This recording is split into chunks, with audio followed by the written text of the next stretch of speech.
जी अस्सलाम वालेकुम students, Wajih Hasan Alvi's here and you are watching Alvi law associates. Basically हम बात कर रहे हैं आज लॉ एडमिशन टेस्ट के हवाले से, लैट के हवाले से। तो शुरू करने से पहले सबसे पहले तो मैं अक्सर बच्चों को कहता होता हूँ कि जब तक हमें मंजिल का नहीं पता है तब तक हम उस मंजिल पे सही तरीके से पहुंच नहीं सकते।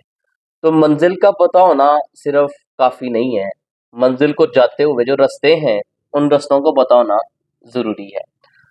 तो मंजिल का तयन, मंजिल के साथ साथ जो उस मंजिल की तरफ रास्ते जा रहे हैं उन रास्तों का तयन करना बहुत ज़रूरी है। तो लॉ एडमिशन टेस्ट बेसिकली क्या है, मैं बता रहा था कि 2018 में इन द ईयर ऑफ 2018 एक जजमेंट आती है साकिब निसार साहब के दौर में, जब chief justice of Pakistan Saqib Nisar साहब थे। उस जजमेंट के अंदर इस चीज़ को जो है वो मेक श्योर किया जाता है कि जैसे आप मेडिकल में एडमिशन लेने जा रहे हैं तो आपको एमडी कैट जो है वो पास करना पड़ता है।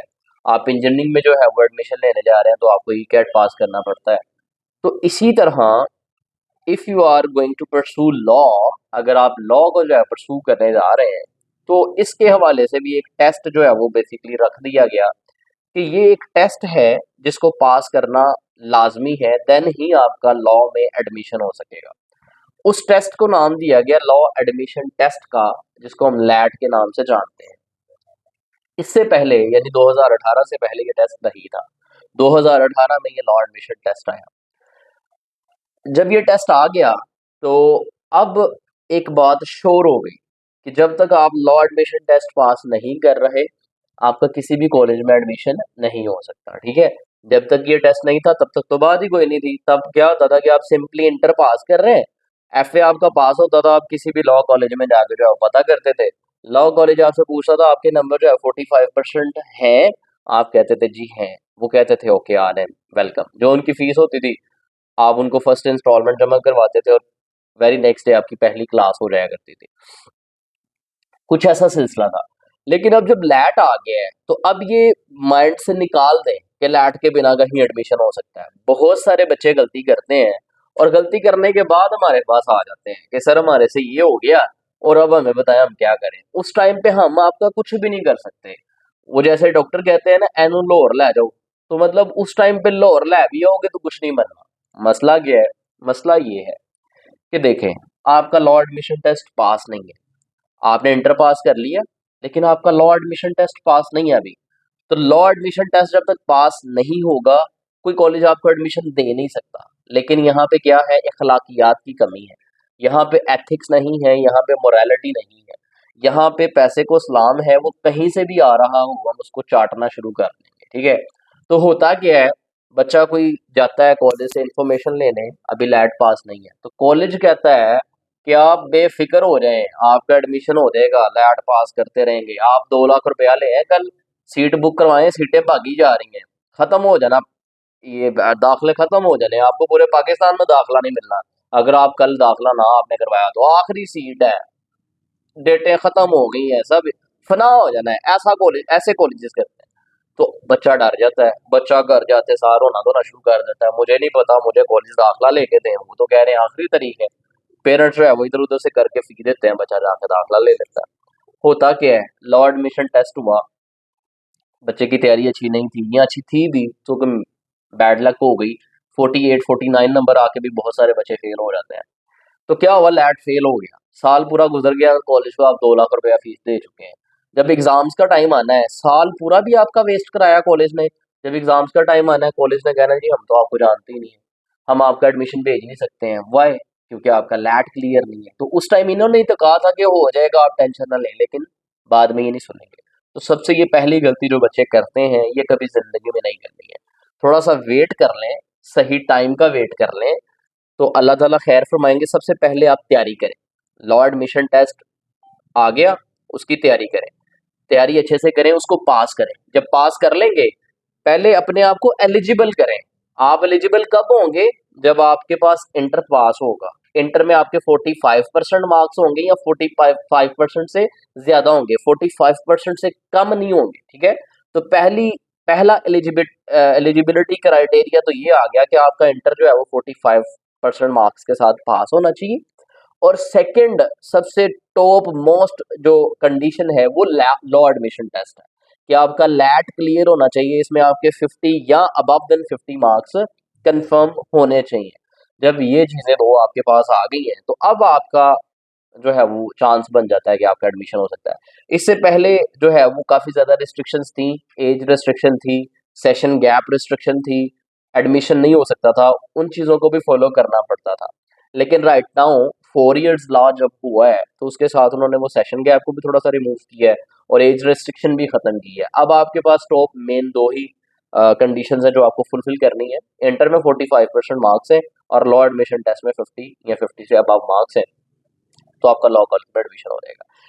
तो अब ये जो लॉ एडमिशन टेस्ट है इसको पास करने की आपको अहमियत पता चल गई कि जब तक ये पास नहीं हो सकता आप किसी जोग्य नहीं है। ठीक है, ये बात यहाँ पे अपने दिमाग में बिठा लें। जब ये बात यहाँ पे बैठ जाएगी तभी आप लॉ के लिए, लॉ एडमिशन टेस्ट के लिए तैयारी करना शुरू करेंगे। अब सेकंड चीज आ जाती है कि ओके सर, ये बात तो क्लियर हो गई है कि लॉ एडमिशन टेस्ट के अलावा कोई दूसरा सोल्यूशन ही नहीं है, तो how to pass LAT. Sir हमने पहले भी 2 दफा दिया है, 3 दफा दिया है, हम पास नहीं कर पा रहे हैं। होता क्या है, बच्चा इसको सीरियस नहीं लेता कि ठीक है हम इंटर तक पढ़ा हुआ है, वही होना है वही करना है। किसी हद तक ये बात ठीक है, इसमें कोई दूसरी राय नहीं है कि जो आपने इंटर तक पढ़ा हुआ है उसी बेस पे आपका ये लैट टेस्ट होता है, जिसमें इस्लामियात का कुछ पोर्शन है, पाक स्टडीज का कुछ पोर्शन है, मैथ्स का कुछ पोर्शन है, इंग्लिश का कुछ पोर्शन है, ऐसे है, पर्सनल स्टेटमेंट है। लेकिन बच्चे ज़रूरत से ज़्यादा लाइट ले जाते हैं। ठीक है, बच्चे क्या करते हैं कि इसको बिल्कुल भी सीरियस नहीं लेते हैं और उसकी वजह से अपना नुकसान कर बैठते हैं। ये स्क्रीन शेयरिंग का कोई इशू आ रहा है, यहाँ से भी खत्म। हाँ जी, तो अब आपको इम्पोर्टेंस का पता चल गया कि LAT is of much importance. ठीक है, अब पास कैसे करना है, तो मैं जैसे पहले बता रहा था कि अगर आपने किसी मंजिल पे पहुंचना है तो उस मंजिल के साथ साथ उस मंजिल को जाते हुए जो रास्ते हैं उन रास्तों का पता होना चाहिए कि यार मैं M2 मोटरवे इस्तेमाल करूंगा तो 4 घंटे में पहुंच रहा हूँ, M11 यूज करूंगा तो मैं जो है वो 3 घंटों में पहुंच रहा हूँ, और अगर मैं GT रोड इस्तेमाल कर रहा हूँ तो मैं 7 घंटों में पहुंच रहा हूँ। तो आप किसको प्रेफर करेंगे? ऑब्वियसली जो आपको जल्दी पहुंचा रहा है, ऑब्वियसली जो आपके लिए कन्वीनियंट है, ऑब्वियसली जो आपके लिए सेफेस्ट है। ठीक है ना, तभी आप मंजिल पे जा सकेंगे। अदरवाइज अगर रास्तों का तयन नहीं करेंगे तो फिर तो भटकते फिरेंगे रास्ते में, जो है वो कहीं जलील होते फिरेंगे। तो सबसे पहले मंजिल का पता होना चाहिए। तो अगर लैट पास करना है तो उसकी मंजिल क्या है, उसके लिए हमें उसका सिलेबस पता होना चाहिए कि इसमें सिलेबस क्या है। सिलेबस का पता होगा तो हम तैयारी करेंगे ना। तो सिलेबस की जब बात करते हैं तो सबसे पहले वी हैव इंग्लिश। ठीक है, इंग्लिश में क्या है वो इन डिटेल हम बुक दी हुई है एप्लीकेशन पे, उसको डिस्कस भी करेंगे, क्या क्या चीज़ें उसमें से पूछी जाती हैं वो भी आपके साथ डिस्कस करेंगे। लेकिन सबसे पहली चीज़ कि इंग्लिश के आपको जो है वो 20 मार्क्स के MCQs जो है वो आएंगे ऑब्जेक्टिव पोर्शन में। आपका जो पेपर है इसके दो तरह से पोर्शंस होते हैं, एक ऑब्जेक्टिव पोर्शन होता है फॉर 75 मार्क्स, एक आपका सब्जेक्टिव पोर्शन होता है फॉर 25 मार्क्स। ऑब्जेक्टिव में 75 MCQs आते हैं जो कि आपको सॉर्ट आउट करने होते हैं, और जो सब्जेक्टिव है उसमें 25 मार्क्स का पेपर आता है जिसमें आपका 15 मार्क्स का एक जो है वो ऐसे होता है और 10 मार्क्स की आपकी पर्सनल स्टेटमेंट होती है। अब 20 मार्क्स के आपके इंग्लिश के MCQs हो गए, 20 मार्क्स के आपके जनरल नॉलेज के MCQs हो गए, मतलब इंग्लिश और जनरल नॉलेज ये दोनों मिला के 40 नंबर का पेपर बना रहे हैं। ठीक है, और नंबर 3 पे पाकिस्तान स्टडीज के MCQ हो गए। ठीक है, 10 नंबर के पाकिस्तान स्टडीज के MCQ पूछे जाने हैं आपको। नंबर 4 पे इस्लामियात है, इस्लामियात का पोर्शन भी 10 मार्क्स के लिए होता है। नंबर 5 पे मैथमेटिक्स है, मैथमेटिक्स का पोर्शन सबसे कम है लॉ एडमिशन टेस्ट के अंदर, क्योंकि लॉ में जो बच्चे आते हैं नॉर्मली उनका मैथ्स को इतना अच्छा नहीं होता है, तो ये एक एज भी है आपके लिए कि मैथ्स में सिर्फ और सिर्फ 5 मार्क्स का पोर्शन है और वो भी बेसिक चीज़ें पूछी जाती हैं। और नंबर 6 पे जो आपके पास पोर्शन है ऑब्जेक्टिव का उसमें उर्दू है, and Urdu is again for 10 marks. ठीक है, तो ये जो इंग्लिश है, जनरल नॉलेज है, पाकिस्तान स्टडीज है, इस्लामियात है, मैथमेटिक्स है, उर्दू है, इन सब को ऑब्जेक्टिव में मिला के आपके 75 मार्क्स बनते हैं। अब जो करना है वो क्या है, ठीक है, इसमें हम आपकी क्या हेल्प कर सकते हैं। अगर कोई ये कहेगा ना आपको कि इंग्लिश का ये जो 20 MCQs हैं इनके लिए आप मेरे दिए गए ये वाले 1000 एमसीक्यू तैयार कर लें, तो इन 1000 एमसीक्यूज में से ये वाले 20 मार्क्स जो है ना आपके कंफर्म डन हो जाएंगे। तो ये दुनिया का सबसे बड़ा झूठ है। मैं आपको ऑन द रिकॉर्ड बता रहा हूँ कि ये दुनिया का सबसे बड़ा झूठ है। अगर कोई आपको कहे कि ये 1000 एमसीक्यू है, इनको गोल के पी लो और इन 1000 में से ये 20 आ जाएंगे, ये दुनिया का सबसे बड़ा झूठ है। ये 20 एमसीक्यू ना मैं आपको दे सकता हूँ, पहले ही बता रहा हूँ, ना कोई और आपको दे सकता है। वजह क्या है? वजह इंटरेस्टिंग है। यहाँ पे सिर्फ और सिर्फ लिखा हुआ है इंग्लिश, और इंग्लिश के आगे लिखा हुआ है 20 एमसीक्यूज। ये नहीं लिखा हुआ है कि 10th क्लास की इंग्लिश, ये नहीं लिखा हुआ है कि 11th क्लास की इंग्लिश, ये नहीं लिखा हुआ है कि 12th ग्रेड की इंग्लिश, और ये नहीं लिखा हुआ है कि 1 to 8 जो गवर्नमेंट का सिलेबस है उन क्लासेस में से कोई इंग्लिश। यहाँ पे कुछ ऐसा मेंशन नहीं है। तो जब कुछ ऐसा मेंशन नहीं होता तो उसका मतलब होता है कि ये जो 20 मार्क्स हैं ये अनसीन है। अनसीन का क्या मतलब होता है कि ये कहीं से भी कुछ पूछा जा सकता है, आपने इसको आंसर करना है। तो उसका बेस्ट वे क्या होता है? प्रैक्टिस। तो हमने जो आपको करवाना है वो प्रैक्टिस है।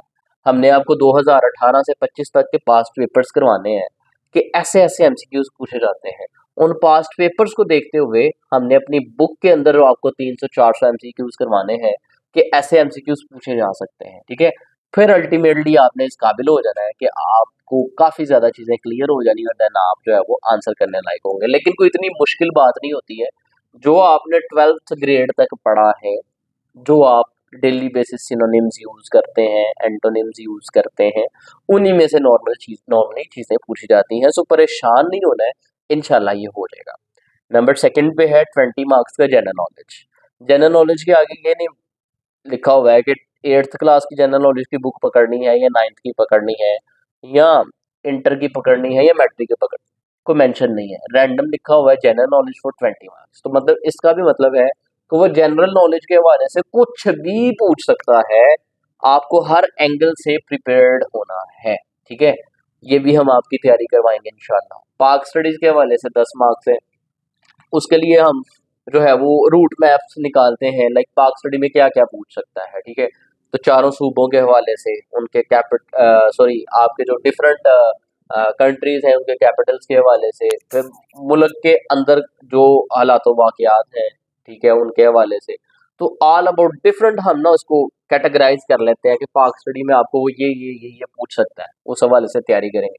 इस्लामियात में भी हम कैटर करते हैं इसको कि लाइक अकायद तैयार करते हैं, अरकान इस्लाम तैयार करते हैं, नबी पाक सल्लल्लाहु अलैहि वसल्लम की जो लाइफ है उसको स्टडी करते हैं, उसमें से एमसीक्यू बनते होते हैं। नबी पाक सल्लल्लाहु अलैहि वसल्लम ने जितनी भी अपनी लाइफ में गज़वात, जंगों में शिरकत की, उन सब के बारे में पढ़ते होते हैं। तो इससे आपका ये इस्लामियात का पोर्शन भी मच मोर कवर हो जाता है। देन मैथमेटिक्स की बेसिक कुछ चीज़ें हैं, और देन उर्दू है, उर्दू में बेसिक ग्रामर आपको पूछी जाती है। तो ये 75 मार्क्स है, ठीक है, एमसीक्यू। अभी जो एमसीक्यू पोर्शन है ना, ये लिटिल बिट टफ होता है लॉ एडमिशन टेस्ट के जो बच्चे हैं उनके लिए। तो इन पे हम ज्यादा मेहनत भी करते हैं, लेकिन इसमें से कोई ज्यादा रिजल्ट नहीं मिलता। रिजल्ट कहाँ से आ रहा होता है? अगर आपने पास होना है, ट्रिक अगर आपको कहते हैं सर ट्रिक बताएंगे कैसे पास हो, तो ट्रिक है दूसरे वाला पोर्शन। दूसरे वाला पोर्शन अगर देखें तो उसमें 25 नंबर है, और बहुत सारे जो हमारे लैट के स्टूडेंट्स होते हैं वो इन 25 नंबर में से 24, 23, 22 नंबर लेते हैं। जिसके 22 या 23 या 24 नंबर सब्जेक्टिव पोर्शन में आ गए हैं, उसका मतलब है कि उसको ऑब्जेक्टिव में सिर्फ और सिर्फ अब चाहिए कोई एवं 27, 28, 29 या 30 नंबर। तो मतलब अगर आप अच्छी तैयारी करते हैं तो 75 नंबर का ऑब्जेक्टिव अटेम्प्ट करते हैं, तो 75 में से हम कह लें कि 35 भी आपके गलत होते हैं, ठीक है। तो फिर भी आपके पास 30 ऑलमोस्ट बच जाते हैं, नहीं 40 बच जाते हैं, ठीक है, 40 बच जाते हैं। और अगर आप कह लें कि 45 भी आपके गलत हुए तो फिर भी आपके पास 55, 65 और 75 मतलब 30 एमसीक्यू फिर भी आपके पास बच जाते हैं। कहने का मतलब ये है कि अगर आप सब्जेक्टिव में अच्छा गेन कर लेते हैं तो ऑब्जेक्टिव फिर आपका निकल जाता है। ऑब्जेक्टिव में 75 मार्क्स का आपने पेपर जब अटेम्प्ट करना है तो उसमें करते करते करते करते के भी आपके 30-35 मार्क्स आ जाते हैं। तो ये जो ऊपर के 30 से ऊपर के ये जो मार्क्स हैं 20, 22, 23, 24, ये कहाँ से निकालने हैं?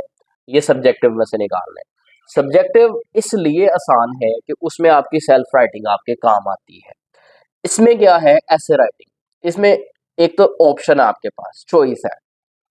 आप चाहे तो ऐसे इंग्लिश में अटेम्प्ट कर सकते हैं, आप चाहे तो ऐसे उर्दू में अटेम्प्ट कर सकते हैं। सेम लाइक पर्सनल स्टेटमेंट है कि आप चाहे तो पर्सनल स्टेटमेंट उर्दू में अटेम्प्ट कर सकते हैं, आप चाहे तो पर्सनल स्टेटमेंट आप इंग्लिश में अटेम्प्ट कर सकते हैं। दोनों वेज आपके पास मौजूद है, ठीक है। तो अब होता क्या है कि हमारे पास दोनों ऑप्शंस आ गई कि हमने, लेकिन ये बात कंफर्म है कि अगर आपने ऐसे को उर्दू में अटेम्प्ट किया है तो आपने पर्सनल स्टेटमेंट को भी उर्दू में ही अटेम्प्ट करना है, और अगर आपने ऐसे को इंग्लिश में अटेम्प्ट किया है तो फिर आपने पर्सनल स्टेटमेंट को भी इंग्लिश में ही अटेम्प्ट करना है। दोनों के लिए कोई एक ही लैंग्वेज जो आपने चूज करनी है। तो 10 ये जो 15 नंबर का ऐसे है, इसके लिए हम डिफरेंट एसेस तैयार करेंगे, डिफरेंट आपको टॉपिक्स देंगे, डिफरेंट मल्टीपल एसेस भी प्रोवाइड करेंगे कि जो एक दो एसेस होंगे उनको तैयार करके आपके 30, 35, 40 एसेस भी कवर हो रहे होंगे। इसी तरह पर्सनल स्टेटमेंट में भी इंशाल्लाह तैयारी करेंगे। तो मेजर फोकस जो है हमने अपनी सेल्फ राइटिंग को इम्प्रूव करने पे लगाना है और जनरल नॉलेज वगैरह पे लगाना है। तो अगर आपका ये सब्जेक्टिव पोर्शन अच्छा हो जाता है तो एमसीक्यू इंशाल्लाह करते कराते इतने 30-35 अच्छे निकल ही आते हैं, ठीक है। तो ये एक बेसिक गाइडलाइन थी, ये एक स्ट्रक्चर था जो कि आपको पता होना ज़रूरी है लॉ एडमिशन टेस्ट के हवाले से। अब कल से हम क्या करेंगे इंशाल्लाह, ये जो सब्जेक्टिव पोर्शन है इसको स्टार्ट करेंगे। पहले ऐसे को समझेंगे, ऐसे के ऊपर डिफरेंट हम टॉपिक्स निकालेंगे, 20-25 टॉपिक्स आपके तैयार करवाएंगे within few days. Then personal statement, और देन हम ऑब्जेक्टिव का जो पोर्शन है ना उसका डेली बेसिस पे साथ साथ किया करेंगे। लाइक ऑब्जेक्टिव में हम कोई एक आध सब्जेक्ट जो शुरू कर लेंगे और उसमें जो हमारी लॉ एडमिशन टेस्ट की जो बुक अवेलेबल है on our mobile application with the name of Alvi law academy, वहाँ पे जितने भी आपके पास नोट्स हैं उनसे आप जो है वो अच्छे तरीके से इसकी लॉ एडमिशन टेस्ट की तैयारी कर सकते हैं। तो ये था सो फार बेसिक गाइडलाइन के हवाले से लेक्चर था।